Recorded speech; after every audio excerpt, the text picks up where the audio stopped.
So, guys, third time, I see some familiar faces. Maybe you've been here before when I had some of these, let's say, subjects to talk about. Although this is a little bit upgraded subject from the first two that have been discussed before. But I think it's quite simple, especially this kind of, let's say, capital goods you all know, right? More or less, maybe you don't know them, but at least you know what they are, what they represent, how you get them and stuff like that. But what we're going to do today, because these three, let's say, capital goods are like the crown, right? If you put it in an investment way, everybody would like to own at least one of these, right? Especially homes here in Malta, since the prices are like... Anyway. Now, another thing that they are very good at is the actual inflation, right? Since we know that inflation is currently the biggest enemy. Like 3 years ago, people didn't even know what's inflation, but since the government started telling you, we have high inflation, people started learning about it, right? Now, these three historically are practically the best. I will take out Bitcoin since it's only 15 years old. But real estate and gold, we all know that are one of the best hedges against inflation, right? So what we're going to do is we're going to measure like every possible way I could think of between these three things, these three capital goods, of which one is the best, right? So obviously there will be in some categories one, in other categories something else, but at the end of the day, we're going to give like first, second, and third place in every one of these categories, and let's see who wins at the end, right? Now, the first of these, let's say, 4 topics, we're going to compare depending on the market capitalization of the actual good, and we're going to compare on time frame. Let's see how much time it takes for you to actually make some kind of a profit. Now, again, I have to mention this. This is not a financial advice. This is just statistics. As you can see, this is all already recorded. There is nothing for me to lie about, right? Now, as you can see, as already our main character here mentioned, this is just a little bit updated since let's say, April 2024. Now, Bitcoin is a little bit smaller since when I did this presentation, already got like 25% down, so I'm sorry about that, but you know how it is. In the meantime, if we compare for 2024 April, officially we have market capitalization of all the real estate in the world. And again, this is approximation. You can never get it the right thing, right? So we have the real estate, which is residential, and the commercial real estate together.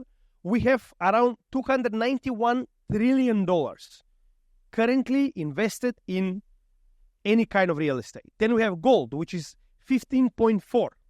This is the last, let's say, capitalization. Now it's a little bit higher since whenever war starts, we all know where the money goes, right? And then we have Bitcoin, which is the newest one. So if you see the capitalization itself, you can see that Bitcoin is literally junior, like literally just born. If you compare it to the other ones, as you can see, we're talking about the smallest one. Now, why is this important? First, we're going to see more or less on a yearly basis how much you actually get in return from this kind of goods. Now, this is an average annual return for gold from 1971 to 2024, where we can see that you get around 8% return. This is like a middle ground, right? There are some years that you're minus, some years you're plus, but at the end of the day, you have around 8% profit from gold, right? Which is standard. I think everybody's satisfied. It's constantly going up. And we have another lie over here that you get 4.24% plus for holding cash. Now, that's a good joke, but anyway. Then we have the global real estate market. As you can see, there are years when it goes up, then it years that it goes down. For example, 2021, if you invested in North America, you would have had like in, let's say, middle ground, 42.6% plus on your investment. But there are years, as you can see, where you get like minus 40, right? Now, if you compare all this to Bitcoin, you can see that even if we have those bad years, which are actually just years of the normal cycle, that's the bear market, we have amazing numbers, like literally unbeatable, right? But why is this so? All people that have traded, invested, they know that the market capitalization is very important.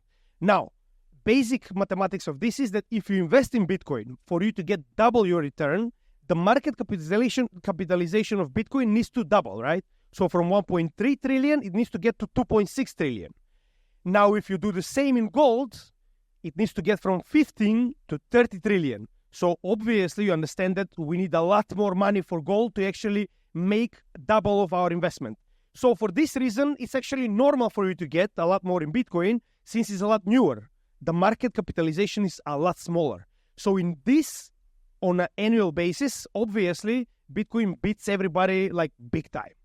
Now, if we compare this on a time frame, right? Let's say, okay, good, but let's see how it is on a longer time frame. As you can see over here on the left side, I don't think you see do you see the laser by any chance? No. So we can see here that normal, let's say standard bull market for these last 3 decades, as you can see, 3 decades, yes. For San Francisco, because, okay, I was generous today, so I took like North American real estate. If I took right now in Republic of Congo, I don't think we're going to get the same. But let's do it generously today. So as you can see, we have 10 years practically from 1995 to practically 2005. In all this, you got like 172%. But it took 10 years for you to get practically, let's say, 2.5x from what you invested. And then you have 4 years of bear market, which is a lot different when we compare it to the Bitcoin cycle, which is fixed 4 years because of the halving mechanism. The same goes with gold, as you can see over here. So the first official cycle when gold actually was introduced to the, let's say, modern finance, we got from 1970 to 1980, it took for gold to reach from $50 roughly to around $500. So for it to go 10x, it took 10 years. Now, this is when gold was introduced to the, let's say, modern finance. Obviously, gold was here like 5,000 years ago, but it wasn't traded on a exchange, right? So if you change, for example, the comparison for the first 10 years in a modern finance of gold, where it took 10 years for it to practically 10x, look at the difference. So from 2009, where Bitcoin was invented, to 2019, this is over here Bitcoin compared to the best, the absolute best stocks that you can buy. So if we invested $100 in 2009, you would have currently had $9.2 million in Bitcoin. This is, if you compare it to any other big company, like for example, if you would have had $200 in Alibaba, if you invested in Walmart, $271, let's say the best. If you invested in Visa, you would have 1.7 thousand or 3,300 in Amazon. It's absolute champion, right? So even on a time scale, if we take this first 10 years, it's incomparable, right? As you can see, this is statistic. You cannot fabricate this, right? So far, we have, unfortunately, only 1 decade of Bitcoin to examine. Let's see how it's going to be the next one. As we know, market capitalization, as it grows, practically, it diminishes the profit. But in the same time, as we can see, we're on the start. So we have only 1.3 trillion. So in these two categories, Bitcoin, as you can see, wins big time. Do you agree, or? I think you do. Let's take the result. Now, regarding the supply, as you know, it's very important for whatever you're actually investing in to know how much of a supply it is, right? And how much of an inflation it has as well. Because one thing is what is the current supply that is traded on the market. But another thing is how much, let's say, annually it's added from the same supply on the market, which devalues whatever you're investing in because it has inflation, right? So currently on third place, obviously, is the global real estate. Why? Because it has this is like a statistic from, let's say, 200 years back. It has around 7% commercial, every year, 7% more buildings in commercial real estate are built. Same goes for 5% residential estate and 7% agricultural and forestry real estate, which means middle ground is 5%. So if we compare to the other two, definitely real estate loses big time because it has around 5% inflation on a yearly basis. Now, in the same time, if you compare with gold, which is a lot more rare, that's why obviously it's on the second place, currently we have around 201,000 tons that is currently dug up, right? So we're using it, jewelry, I don't know, electronics, you name it. And we have another 53,000 tons that they are still underground. But these are reserves that we know of. So currently, if you practically check, this is their own page. This is literally the Gold Council has its own page where they actually public this public knowledge, practically so everybody to know how it actually functions. On a yearly base, they are digging up 2% from this 53,000. So every year, they're digging up more or less around 2%. And again, this is adjusted, depends on how it is needed. Because if it's war, obviously everybody wants to buy gold. So for the people that are digging up gold and have gold mines, it's obviously smarter to start digging at that time, right? And the other way around. So, but anyway, from all the, let's say, information that we have currently, it's around 2% the inflation of gold per year. And let's not forget the best part. This is 53,000 tons that we know of. Now, there is a lot of gold that we have no idea that it exists. For example, in Ghana, it was like 1 year ago, they literally found like a big stash of gold that nobody even knew about. And obviously, America decided to bring democracy over there right away. That's how it works. What you want to do? Now, in the same time, if we compare this to Bitcoin, we can see that with this halving in 3 days, the inflation, which is 1.6%, will fall to 0.8%. So we already are beating gold in inflation by 50%, right? So we're twice as good against gold by inflation. And every 4 years, this will be going down. 2028, we're going to reach 0.4. 2032, we're going to reach 0.2, and onwards and onwards. And the best thing that we have over here is maybe we can find some gold on Mars. Who knows? Maybe we can find some gold on the moon. But whatever you do, you're not going to find more Bitcoin because the code itself is limiting it to 21 million, which means in this category, I think everybody sees who wins, right? There we go. So we have like what? 200. Now, this part is actually the fun part where we're going to compare everyday things, like literally how you can use it, what you can do with it, which is practically, I think, the most important part. Until now, it was statistics, so maybe it was a little bit boring, but this part you're going to like for sure. Now, how you can invest in it, that's very important because depends actually, can you get into it? Why am I saying this? Maybe you know, maybe you don't, but gold is not very easy to come by or go into, let's say, if you want to trade it or invest in it. Until 2004, there wasn't even an ETF, which means that you couldn't even buy it if you don't go to a jewelry shop to actually buy something out of gold. Now, in this case, finally, we have a lot of, let's say, different types that you can invest in. For example, for gold, you can actually buy physical gold. You can buy gold mining stocks, gold ETFs, gold futures and options, which more or less kind of, let's say, is for now similar with Bitcoin. You have Bitcoin ETFs, which are becoming more and more popular. We have the options, the futures, which are also existing. And then you can buy an actual Bitcoin, right? And then when it comes to the real estate, it gives you a lot of options as well. So we're not even going to go into it. More or less, you know how you can invest in real estate. Now, in this case, I would give everybody the same chance because more or less, so far, there is a lot of ways to actually invest in these goods. But then we are coming to this category, which is called self-custody. Self-custody means, can you actually own this thing and hold it in the same time? Which is very important. Because these days, you wouldn't want in a friendly country to own big kind of capitalization that can be taken out of you, right? Like, can be confiscated. So it's very important, can you own it? Now, if we compare to gold, yes, maybe you can own some gold home, but can you stash 10 bricks? Is that smart? I don't think so, right? So, like it or not, custody for gold is practically zero. At the end of the day, like it or not, you need to put it in a safe place. I don't think everybody has like a big safe room in the apartment, let's be honest. Now, in the same time, goes the same for real estate. Yes, you can maybe upkeep 1 to 5 real estates, but at the end of the day, you cannot be present in all your real estate, right? So, burglary, somebody smashed something, you have, let's say, some rental, let's say, that got destroyed by the people that were renting it. So at the end of the day, custody, yes, maybe if you have 1 house, 2 houses, and you live in them, we can say that you actually have custody. But everything else, somebody else is taking care of it for you, right? So you don't actually custody it at the same time. And obviously, Bitcoin, whoever uses any kind of cold wallet, you have complete custody over your capital. Nobody can take it away. Nobody can know how to get it except for you. So I think that this one is a clear winner who is actually over here. Now the next one. How quick can you actually liquidate it? Now, obviously, if we can see over here, we know who is on the 3rd place.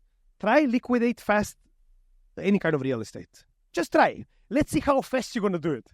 Now, in the same time, gold. For you to actually fast liquidate gold, first of all, you need to be aware of how good of a quality of gold you have. Now, do you even know what kind of scale you need to use to know which kind of carat is your gold? Nobody does, right? Do you own the scale that you can actually say, you know what, this is 22 karat gold?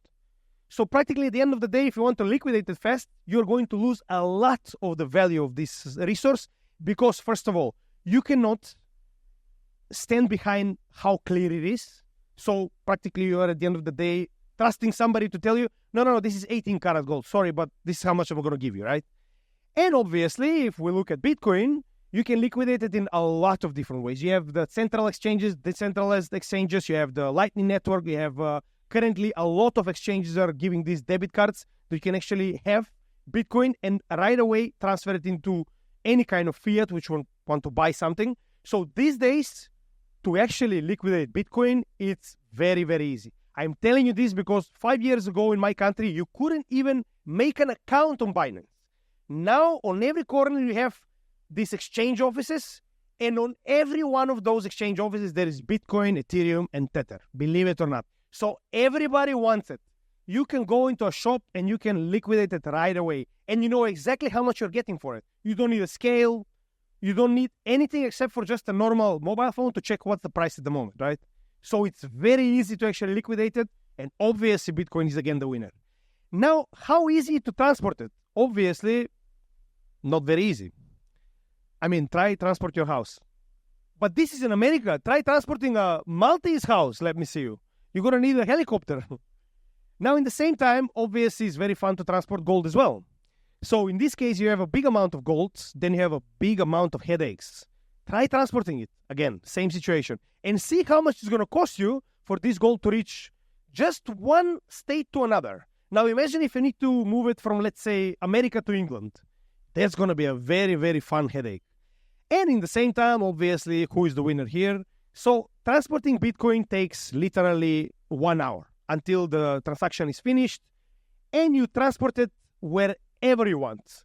You transport literally from South America to Japan, then to England, then to Philippines.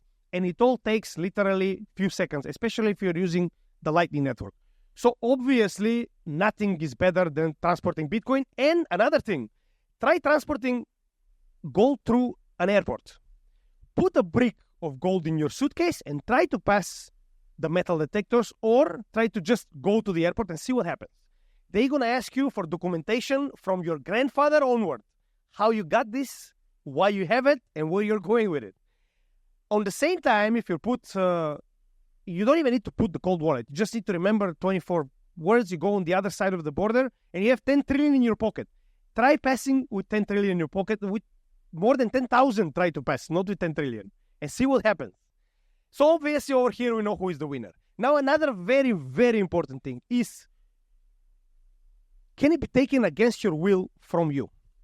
Now, obviously, when we're talking about real estate, it's all good until some kind of a, let's say, situation against you gets into court. And then the judge decides, you know what, we're going to confiscate your home. You don't have any money, we decided to confiscate your home. Now explain to the judge that actually you're against the, let's say, decision and you think it's unjustful. They will take your home and then you can explain yourself later on, right? So it means it can be taken from you very easy. In the same time, gold, a lot of people think that it cannot, but it can. And this is a proof for it. 1933, the American president decided that nobody should own gold. The long reason why, we're not even going to get into it, but he said you have, let's say, several days that you need to bring all the gold that you have into the Federal Reserve, which means any country, if the most democratic country in the world can do this, trust me guys, any country can do it. Which means at any point you can see on the TV, whoever is the president or prime minister of your country saying, you know what guys, pick up your gold and bring it over here. We're going to give you this funny little paper, which is practically toilet paper, that says, you know what, don't worry, we are keeping your gold safe for you. You can use it for trading, you can use it for investments, but we're not going to give you your gold back. Which means, at the end of the day, the country can take it away from you very easy. Now try and take this away from me. Try, except for a gun on your head, where you actually need to give your 24 words, nobody can take it away from you. And that's why it's the biggest problem right now and the biggest headache for all the countries in the world. Keep that in mind. And obviously how durable it is. Now, well, I'm not even going to start over here. We know. You don't take care of real estate in 1 year, the second year you're not even going to recognize it. In the same time, obviously, gold is very durable. We know that it's one of the, let's say, most indestructible metals, but in the same time, it's very soft. And we know that that can lead to any kind of damage to the material itself. In the same time, we're talking about digital capital, which is saved on millions and millions of ledgers around the world. Nothing is more durable than that. Because even if there is a nuclear bomb, right now you can write on Google and just write, can you cancel or can you destroy Bitcoin? Even Google will give you can check it anytime. It says like this: you need to shut down the whole internet in the world in the same time. And again, whenever the internet comes back on, we have synchronization from all the miners in the world, and you have Bitcoin again. So it means that the countries, as much as they want, they cannot do anything to it. And can you split it in smaller value units? Now, obviously, yes, maybe you can give one part of the apartment, or let's say one room, but it's not very fun, let's be honest. You don't want somebody living in your own house, right? So this part is kind of obviously a third place. Now, gold, yes, you can. You can make coins, you can make these small bullions and everything. But the best part about it is go and try to buy coffee with the bullion. Go in Starbucks and say, you know what? I have only gold. Can I pay in gold? See what happens, right?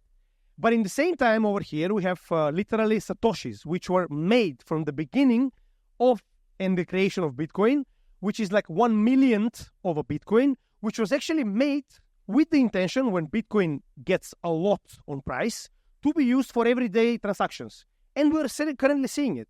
Literally, Lightning Network in a lot of places in the world is used for everyday trades. Like you have businesses that you can go and literally use Lightning Network to buy whatever. And they charge you in Satoshis, which means you can literally divide it into 1/1,000,000th of the worth of one Bitcoin, which is amazing. If you ask me, very practical.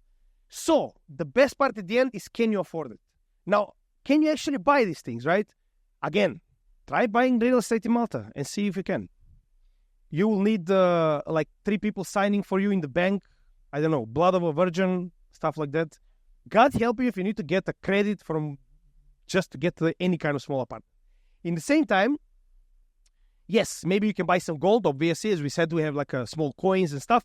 But still, we're talking that there is a minimal investment involved, which means that you cannot buy less than this amount, which means you need to buy at least one coin, right? In the same time, we're going back to the same situation. We have 1/1,000,000th of a Bitcoin, which is right now very small amount. I currently don't know how much it is, but it does not require a minimal investment, which means you can invest $5. You can invest 2 cents, literally. If you find an exchange that you can actually invest 2 cents, you can do that. Nobody will stop you. In the same time, again, try investing less than a coin. How? You're going to come and you say, can I have a drop of gold? Doesn't work, right? So as you can see, I don't even need to say, obviously you saw that at the end of the day, we know who's on first place. Obviously gold is on second place, especially because the profit is still 15 trillion, unlike 200 trillion, which is the real estate right now. So if you can see, I think it's a clear winner. I don't even need to talk anymore. Maybe I was bothering you a little bit, but I hope you learned something. So thank you very much for actually staying through this presentation, and I maybe see you next time. Thank you.